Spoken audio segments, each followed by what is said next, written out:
يا واضع الصفر تمهل في وضعه.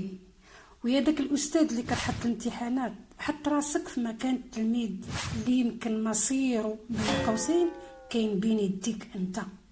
ما تنساش باللي حتى انت كنتي واحد النهار تلميذ، وكان عندك امل في الاساتذه، وكنتي كترجى تخدم وتوصل لهذا الشيء اللي وصلتي ليه الان. دير في بالك باللي هذا التلميذ راه يمكن بسؤال او بنقطه بالنسبه لهاد الاساتذه اللي كيصحوا في هذا الدرس في هذه الاونه، راه بنقطه زايده او ناقصه تغير مجرى حياه التلميذ، وفي بعض الاحيان كتغير ظروف عائله. اتونسيون، راعيو التلاميذ شويه قدراتهم العقليه، ظروفهم المحيطه بهم وفي هذا المجتمع، وخصوصا في هذه الظروف اللي كنعيشو حنا الان مع هادشي ديال العولمه. وراه الله يحسن العوان. رحموا وليدات الناس، الله يخليكم، يرحمكم اللي في السماء، ويجيب الله اللي يرحم لكم وليداتكم. راه امتحان ديال ساعتين في الايام الدراسيه والعاديه ممكن، ولكن امتحانات مصيريه راعيو شي شويه، عطيو شي فرص.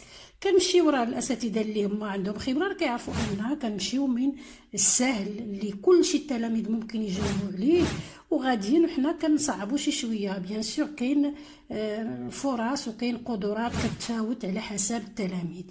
ما نجيوش حتى لهذاك النهار ما يكونوش الامتحانات الوطنيه او هاد الاختبارات ديال اخر السنه تكون مصيريه، تكون بالعكس نحاولوا نتصالحوا شي شويه مع التعليم ومع التربيه، ونحاولوا نعطيو لوليداتنا شويه الامل باش نزيدوا بهم القدام. وشويه راه التعليم ديالنا ولا في واحد الحاله اللي هي مزريه، وهذا الشيء في الاول وفي الاخير راه كيرجع للاساتذه. انا كنتحمل هذه المسؤوليه هذه، واللي ما عجباتوش هذا الهضره يواجهني. راه حنا كاساتذه هما اللي كنغيروا المسار ديال التلميذ، وهذا كنهضر عليه من تجربتي الخاصه.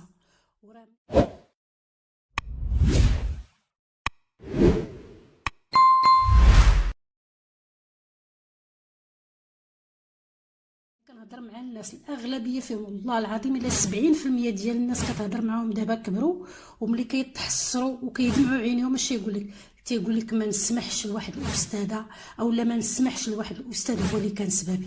وتصور ان انسان حياته كلها يوصل 50 عام وفات 40 ويبقى يقول انا ما سمحتش لذاك الاستاذ. والعكس صحيح، كاين بزاف ديال الناس يقول لك انا ديما كنعقل على واحد الاستاذه ما بوكو ماركي، ولا واحد الاستاذ اللي عمر هذا هو اللي حفزني هو اللي ساعدني. رحموا وليدات الناس، الله يعطيكم الستر. ما فيها باس، كاينين بعض نحط راسي في بلاصه التلميذ، نشوف هو يمكن يفكر بطريقه اخرى ماشي هي بالطريقه اللي كتفكر بها انت، وهذا الشيء اللي ادركنا حنا وتعلمناه. راه ما تعلمناش وحنا في داك لاج ديال التلاميذ، راه حنا دوزنا خبره وتمارينات وتجارب عاد ضبط هذيك الامور. وماشي حيت انا ضابط ديك الامور راه الناس كلهم غادي يضبطوها وغادي يحطوا لي داك الشيء اللي انا بغيت.